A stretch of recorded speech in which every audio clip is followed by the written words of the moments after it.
అది నిజం కాదు. కానీ మీ తాతయ్య నమ్మారు, లోకం నమ్మింది. మీ నాన్నను జైల్లో పెట్టారు, కేసు నడిచింది. ఉరి శిక్ష తప్పదు అని అందరూ అన్నారు. కానీ ఎలాగో దేవుడి దయ వల్ల కేసు కొట్టేశారు. మీ నాన్నను విడుదల చేశారు. లోకానికి ముఖం చూపించలేక ఆయన ఇల్లే జైలు చేసుకుని ఆ అవమానంతో కుళ్ళి కుళ్ళి కృషించిపోయారు.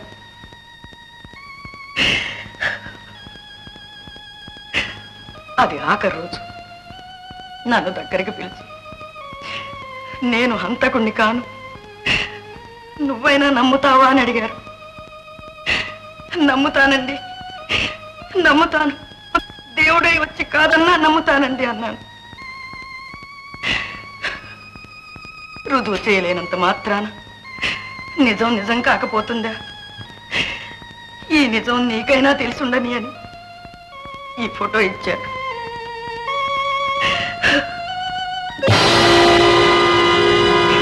అటు మీ నాన్న, ఇటు మీ మామయ్య.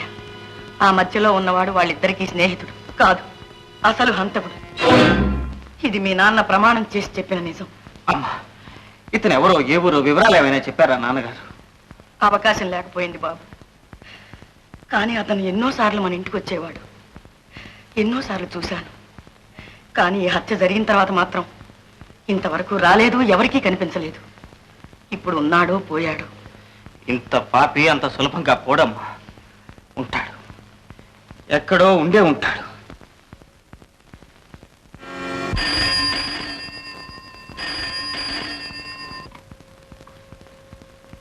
స్పీకింగ్. ఏమిటి? Special CID sir. ఏడి sir? No fears. Okay okay. ఎవరు? మన మార్కెటింగ్ ఏజెంట్. ఏమిటి కబుర్లు? మనల్ని పట్టుకోవడానికి స్పెషల్ సిఐడిస్ వేస్తున్నారు. పాపం, మామూలు సిఐడీలు పనికిరారని తెలుసుకోవడానికి నేడు పట్టిందన్నమాట. నో నో నో నో, మనం మామూలు దొంగలమా, నగల స్పెషలిస్ట్, అందుకని స్పెషల్ సిఐడిస్ వేస్తున్నారు. ఒకవేళ నగలు తొడిగిన సిఐడిస్ ని పంపిస్తారేమో. మనం గాజులు తొడిగి పంపిస్తాం.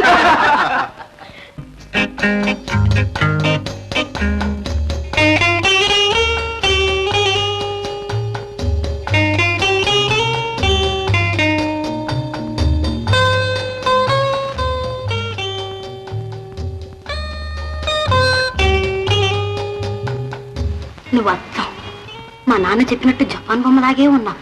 నువ్వు బంగారు బొమ్మలాగే ఉన్నావు.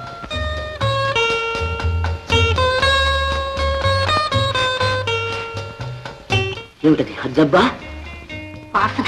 వాసన? నరవాసన కాదు, కమ్మని వంట వాసన. కమ్మని వంట.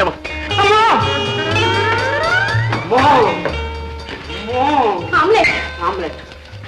అబ్బా, కోడికూర నాకు పెడతావా? ఏం తింటావా? తింటాను. అలాగే, అక్కడికి వెళ్ళి కూర్చో, పట్టుకొస్తా. అలాగే. ఇదిగో తొందరగా తీసుకురా. తొందరగానే. అదేంటి అదేంటి, అక్కడ కూర్చో, కూర్చుని కూర్చో. ఇవ్వండి. ఇవ్వండా? ఏమిటి? గట్టొత్తుకొచ్చి ఏమవుతాడు? ఏం కాడు, కోడి రామూర్తి మన చుట్టం. ఇంకే అది సంగతి. ఇంక ఇవేనా? ఇంకా ఏమైనా ఏర్పాట్లు చేయమంటావా? ముందు మంచినీళ్ళు తీసుకురా, తర్వాత చెప్తాను. ఇంకా తర్వాత చెప్తావా? ఎరకపోయి ఒప్పుకున్నారా తండ్రి?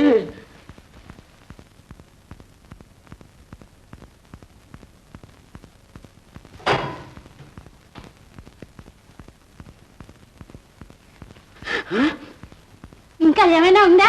ఏం పార్సల్ చేయమంటావా? నాకు రోజు ఇలాగే పెడతావా? నువ్వు రోజు వస్తూనే ఉండు, నేను రోజు పెడుతూనే ఉంటాను.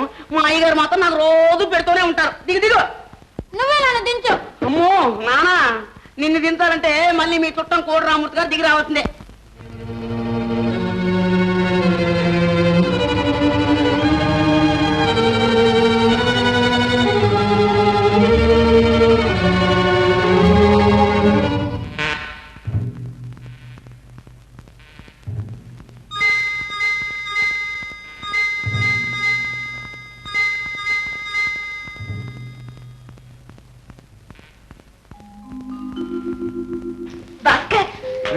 భాస్కర్, భాస్కర్. అబ్బా, ఎన్నాళ్ళకు వచ్చావు భాస్కర్? నీకోసం ప్రతి రాత్రి ఎదురు చూస్తూ కూర్చోవడం, తెల్లవారుజామున నాకే తెలియకుండా ఎప్పుడూ నిద్రపోవడం.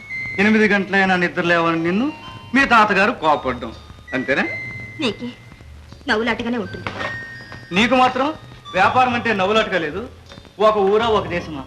Africa, America, Japan, Germany, Hong Kong, Bangkok అన్ని తిరిగి ఈ రోజు సిటీకి వచ్చాను. రాగానే దేవి గారి దర్శనం కోసం ఇక్కడ. ఓ 12 అయింది. అరుణా, ఇక్కడ మీకు ఉండకూడదు. ఇంట్లో ఎవరన్నా లేచి చూశారంటే చూడలేదు. నో రచ్చకెక్కితే ప్రేమలో ముచ్చటుండదు. వెళ్ళు. రేపు కాస్త కండ్రాలే వస్తాగా. నిజమా? తప్పకుండా.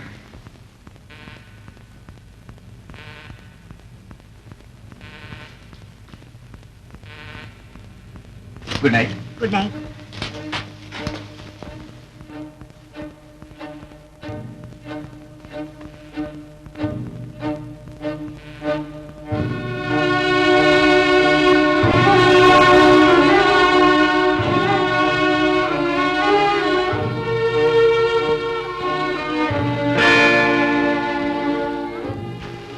అరుణ, ఎక్కడికి వెళ్ళావు?